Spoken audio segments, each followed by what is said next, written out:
Hello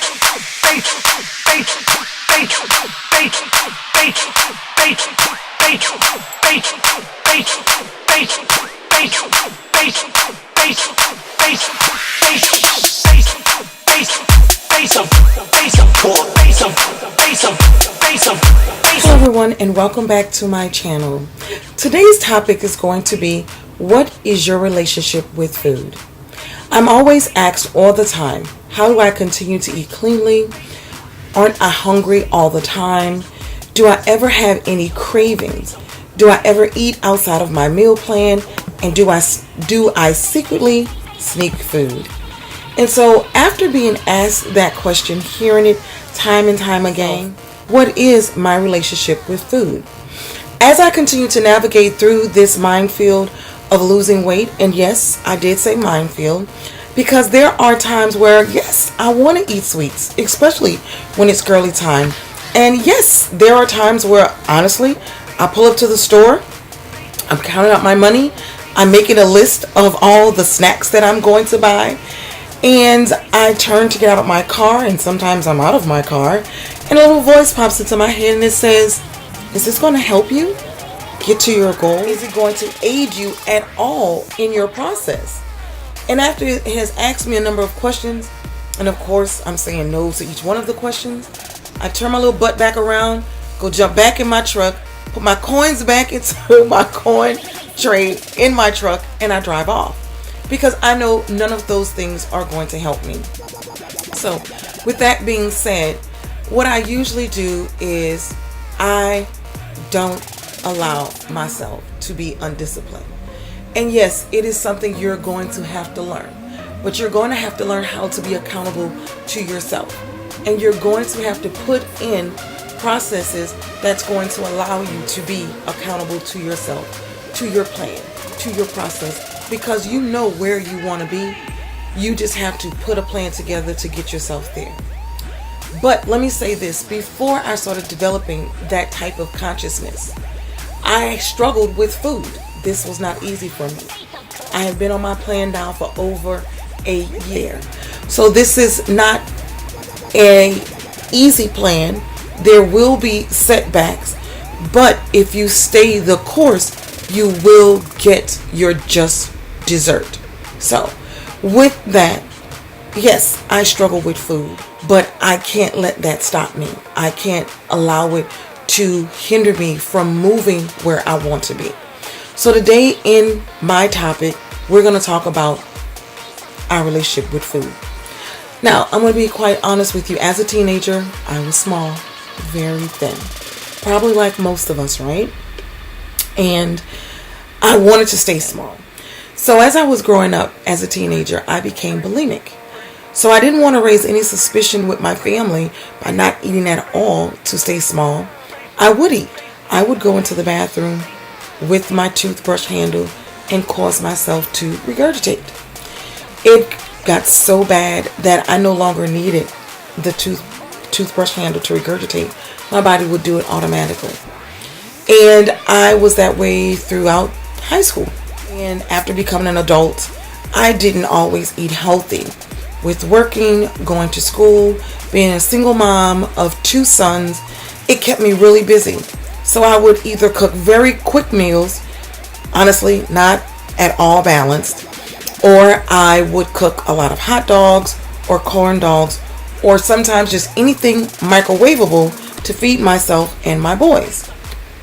Well, during the time of my career going in an upward mobility, I would only eat once. And those are times when I remember to eat because I was so busy. I was working 16-hour days. I worked a lot from home. I moved less and less. I was less active because, of course, if you're working from home, all I'm doing is walking over to my office, working literally for 16 hours straight, making sure I did everything I was supposed to do before I left work. And then, of course, eating my once a day. My boys were a lot bigger. Yeah, I said it. Microwaving their own meals or cooking their own meals. And I was maybe eating once a day. And then if it was girly time, I was also eating a lot of snacks. So the weight piled on, and thus you have me at a larger scale. So, needless to say, my relationship with food was horrible. Once I had made up my mind, and that's what you have to keep in mind, you must change your mindset. Nothing can be done without you mentally making a change in your mind.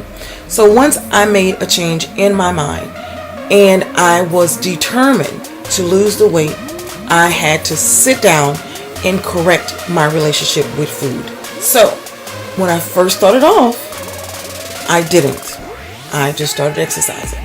Everyone said, eat less, move more, you will lose weight. That was the thing at the gyms. Eat less, move more, you will lose weight. That was everyone's motto. So I was like, okay, well, I'm already eating once a day. That's fine. So I'm clearly eating less. I'll change it up just a bit so it's a little bit more healthy. But I was still eating out very, very often. I wasn't eating a balanced meal. I wasn't calculating my macros, and I wasn't counting calories. But I was exercising. So yeah, at first, did I lose weight? Of course, I lost weight and burned a whole bunch of muscle with it. But I wasn't losing it correctly. So I was still having a challenge with eating up to 4 times a day, because the more you eat, you can read this and Google it and research it on your own. The more you eat, the body is no longer in starvation mode. Then it's okay. It'll start releasing that stored fat, and it will use that stored fat for energy. So I didn't know that at the time. No one explained that to me. I just was going with the motto, eat less, move more, lose weight. So it worked for a little while. But I wasn't getting the results that I wanted. So one thing was, I was becoming resistant to the change of what I needed to do. To eat at least 4 meals a day, to eat balanced meals, to make sure I'm getting a lot of protein, cutting back on the carbs, taking my fat up just a tick so that my body no longer thinks is in starvation mode, and cause it to start losing the weight. How can I improve my relationship with food? So in my mind, I had to make food my friend and no longer an enemy. So because of that, I knew I would have to improve my eating habits. I am all about the deliverables. What is my takeaway so I can deliver what I need to for this process or any process to work. So because I'm a process-oriented person, I'm one of these people, I have to put everything down in writing, because if I can put it in writing and I can make it make sense on paper, then it can actually make sense in real life. So with that being said, that is exactly what I did. I wrote everything down. I started writing down what my process would be, what my relationship with food would be. And then I knew I could follow it. So one thing I knew is that I had to develop a plan that would at least give me 4 meals a day. And when I include 4 meals, that does include my snack. Now, some people say eat 5 to 6 times a day. That's fine. If you want to eat 5 to 6 times a day, as long as it's within your macros, as long as it's within your caloric deficit, you're fine. Eat your 4 to 6 meals a day. But make sure you know what to do to stay motivated. So I structured my meals around my feelings. And the reason why I structured around my feelings is because if I'm feeling good about the process, I will continue the process. Keep in mind, we are adults, but because at one time we were children, we like to be motivated. We like our little rewards. So in my process, I built in my rewards. Now, I am not a morning person. I love breakfast food, but I'm not a morning person. So I had to develop a plan that was within what I like and kept me happy. So because I like things quick, easy, and simple, I devised a very simple plan. So what I did was I sat down and I asked myself, well, what do I want for breakfast? Because I knew that breakfast was the most important meal of the day, because breakfast stands for break fast. Because if you're getting your 8 hours of sleep, you're breaking the fast of your body not taking anything in. So I said, I want a protein shake, but I want it simple. And so I said, okay, well, fine. Do you want it sweet or savory? sweet. Can I have sweets first thing in the morning? So I said, okay, well, we're going to have something sweet, but it has to be nutritious. So with that, I said, okay, I can do that. I can do it. I can compromise. As long as it's sweet, I will make it full of nutrition. So that's what I do. Then I have to prepare my second meal because I know my second meal will be at the office, so it has to be portable and it has to be something I can meal prep. I like eggs. I like jalapeno peppers and I like cheese. And I like to keep my food with a lot of spices because jalapeno peppers, hot peppers, cayenne peppers, all of these different hot items spike the metabolism. Not by a great percentage, but any little bit helps, right? So I prepare my eggs. I meal prep my eggs. I meal prep because I go to work. So I meal prep my eggs, scramble 3 eggs, put in a few of my jalapeno peppers, and I like my cheese. So I also put in my cheese.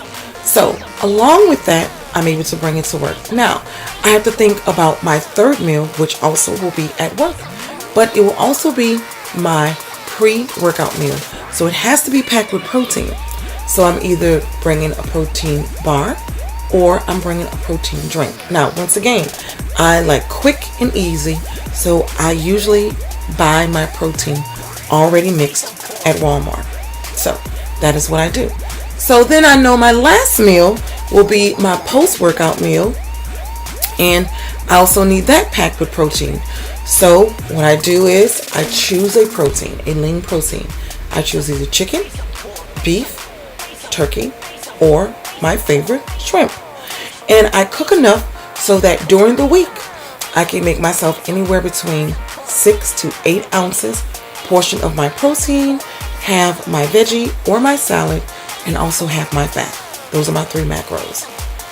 Protein, carbs, fat. Those are my 3 macros. So I make sure my diet is within my 3 macros. So I'm putting this together. I'm meal prepping my second meal. If I want to, I can meal prep my last meal by measuring out my 6 to 8 ounces. And then, of course, I'll have my veggies or my salad. And with my salad, fat from my salad dressing. And that's what I do. And that helps me to stay on track, and it saved me a lot of money, let me tell you. So along with that, I learned how to also tweak my meal plan. And I usually tweak it around the time when it's girly time, because my appetite increases during that period. And then one thing you're going to learn is that as you are exercising and lifting weights, your appetite will increase. So instead of increasing my carbs or increasing my fat, I usually increase my protein. That's why I take in so much protein. So I'm usually not hungry.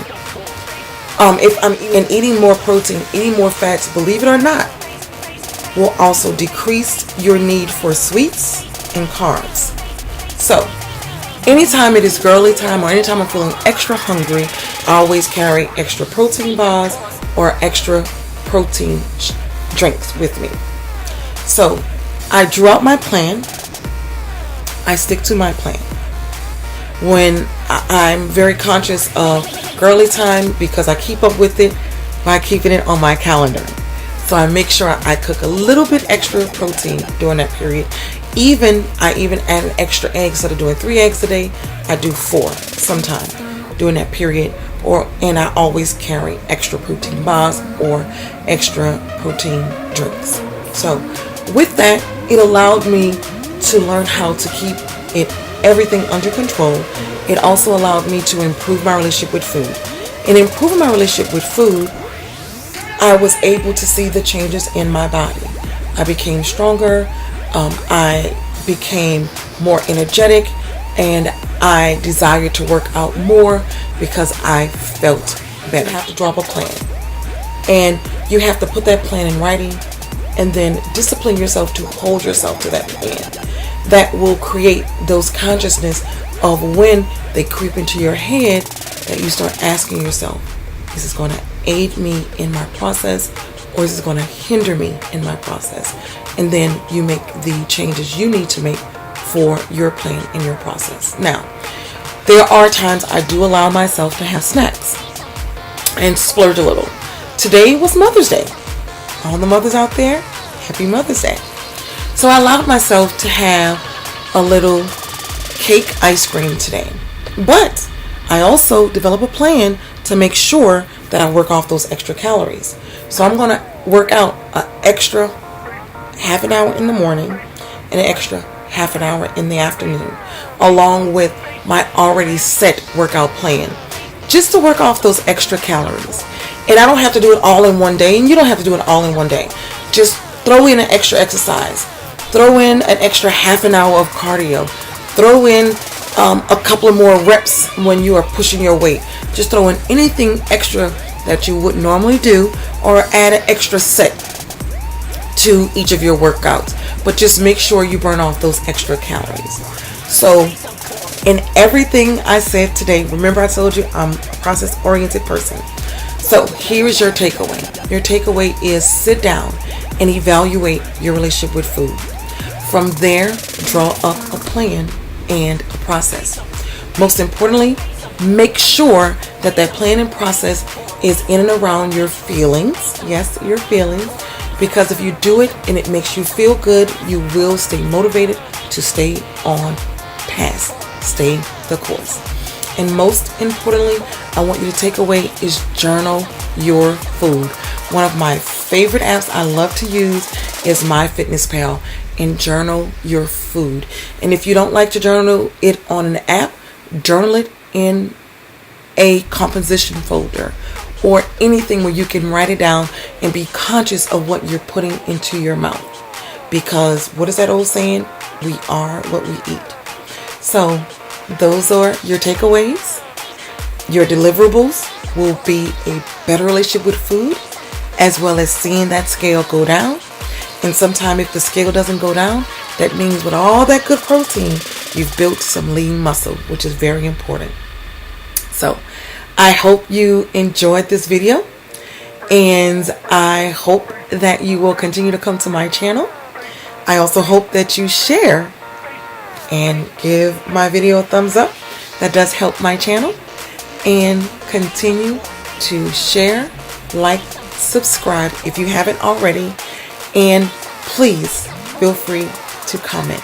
Thank you again for coming to my channel. I hope all of this information was helpful. And if you have any information that will be helpful to me, please share it. We would love to read it. Thank you and have a great day.